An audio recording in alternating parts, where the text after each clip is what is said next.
Si elle est enceinte, elle, C'est le nom et le prénom, ce qu'on appelait avant le nom et le prénom, deviennent nom utilisé et prénom utilisé. Donc, ils ne sont plus et ne doivent plus être obligatoires. Non, vraiment, c'est nom de naissance et premier, ce qui s'appelle le premier prénom de naissance, donc ce champ a été rajouté, qui devient obligatoire aussi. Le code INSEE du lieu de naissance.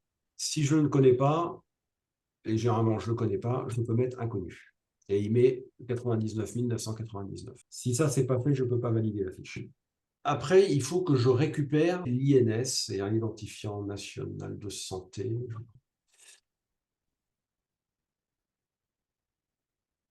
Et il me met en jaune les champs qui sont différents de ce que moi j'ai saisi. Donc, par exemple, il y a un champ qui s'appelle la liste des prénoms de naissance maintenant, alors qu'il y a Henri Denis.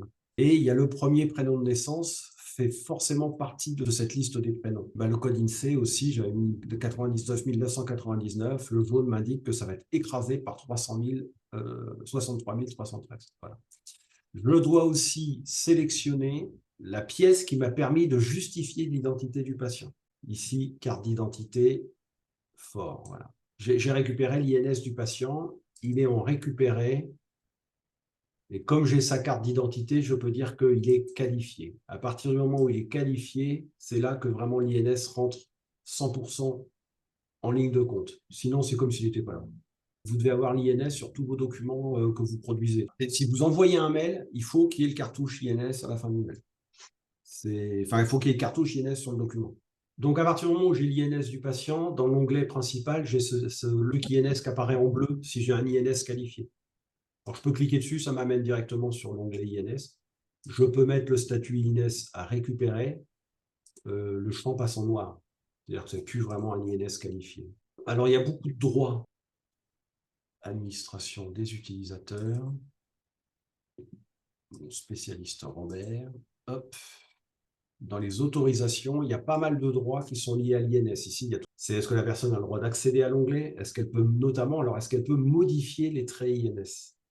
Si je m'enlève ce droit et que je quitte mes ICS et que je viens ici, si je déverrouille les champs, il me dit attention, vous allez modifier une information sensible du patient. Ça, ce message-là était déjà là. Il dit notez que vous n'avez pas le droit de modifier les traits d'identité INS.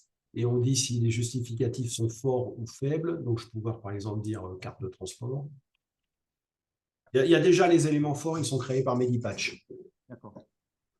Et alors, il y a dans les préférences globales, il y a aussi ce truc, c'est dire valider l'identité à partir du moment où le justificatif de haut degré de confiance est renseigné. Là, le fait que j'ai coché cette option, je n'aurais pas besoin de cliquer ici, récupérer, qualifier.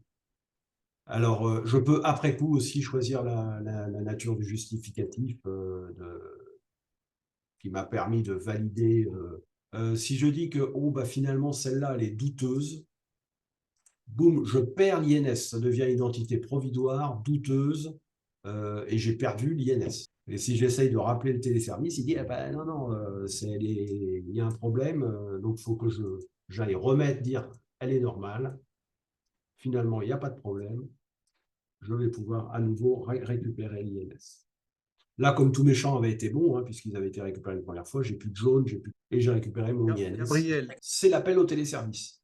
Les 3 boutons du haut, c'est pour vous dire comment je vais remplir les champs de recherche auprès du service. Donc, si je dis signalétique MediCS, il va chercher le nom, le prénom, la date de naissance, le sexe dans la fiche signalétique telle que moi je l'ai saisie. J'ai mis une carte Sésame Vital. Là, j'ai mis une carte Sésame Vital dans mon lecteur. Si je clique là, il me lit la carte Sésame Vital.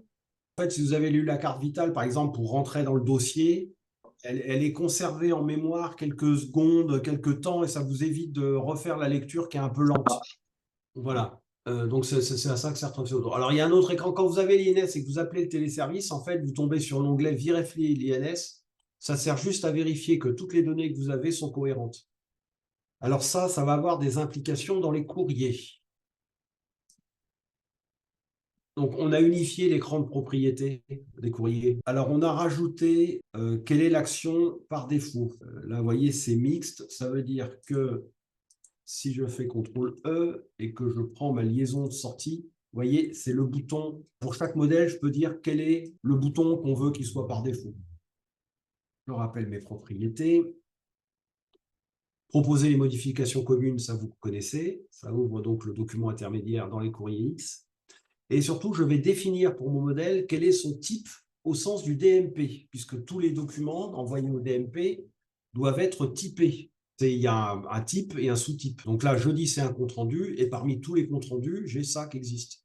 Et donc là, j'ai dit c'était la lettre de liaison de sortie d'un établissement de soins. Tous les documents qu'on est censé envoyer au DMP, il faudra le mettre dans le modèle.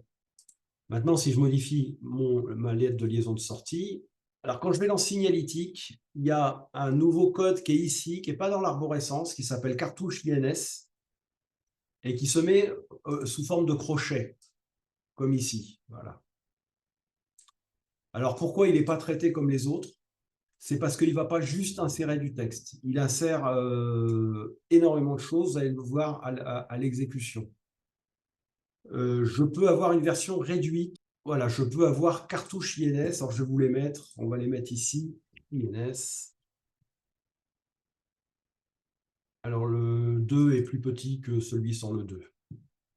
Alors, il y a aussi des nouveaux codes pour les médecins. RPPS underscore 128, ça va vous insérer le code barre qui répond à la norme, qui peut être flashé s'il n'utilise pas une police spéciale. Parce qu'en fait, les codes barres ont des préfixes, des suffixes, des caractères de contrôle. Voilà, j'ai ADELI 128 et RPPS 128. Et maintenant, si je fais CTRL E, voilà, mais seulement si j'ai un INS qualifié. Ça, c'est un cartouche qui est normalisé. Mais on peut aussi avoir un cartouche réduit sur certains documents. Et c'est ça, le cartouche réduit. Donc, on peut mettre une ligne comme ça. Comme ça, j'ai le nom de naissance, le premier prénom de naissance, la date de naissance, le sexe et l'INS. Parce que Fabrice met ça sur les ordonnances. Parce que, par exemple, sur les ordonnances, si vous avez fait ça, entre l'entête et le pied de page, mais il n'y a plus de place pour les médicaments, quoi.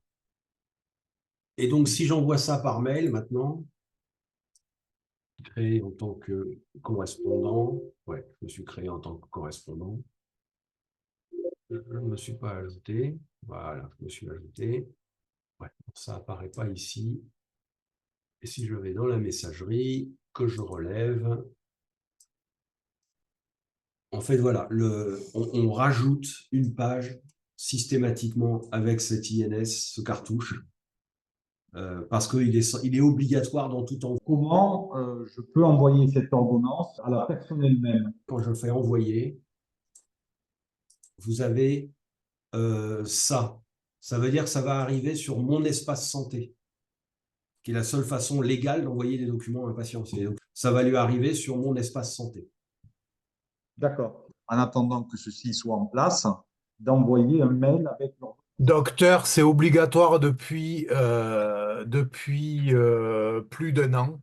Tous les gens qui sont inscrits à la Sécu ont une adresse Mon Espace Santé, qui est le numéro de Sécu, arrobas Mon Espace Santé. Mais tout le monde ne sait pas y aller. Théoriquement, quand vous créez un canal de communication, vous avez toujours ajouté ici, voilà, si j'ai type courriel, j'ai l'ancien formulaire. Si je peux Medemail, ben, on va me demander les paramètres Medemail. Si je fais MS Santé, j'ai les paramètres MS Santé.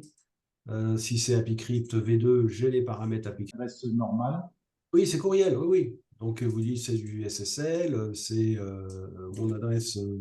Voilà, mais sauf que, vous voyez, les POP et SMTP est de moins en moins supportés de toute façon par tous les fournisseurs de mails. Là, ce courrier-là, il fait partie de la liste, mais c'est des types sur lesquels les modèles qui sont basés, qui sont des comptes rendus, lettres liaison de sortie d'un établissement, vont automatiquement être envoyés au DMP. En fait, c'est obligatoire aujourd'hui. Tout ce qui est prescription, lettres de liaison de sortie, ce qu'on appelle les volets de synthèse médicale, tout ça doit partir automatiquement au DMP. Le simple fait de valider le courrier, là je vais dire valider. Voulez-vous valider? Je dis oui. Alors, comme c'est la première fois, je me donne les droits d'accéder au DMP.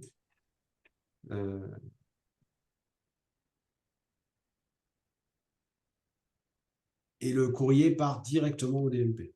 Allez, c'est parti. Là, ça a été long quand même. Et il me propose l'envoi aussi.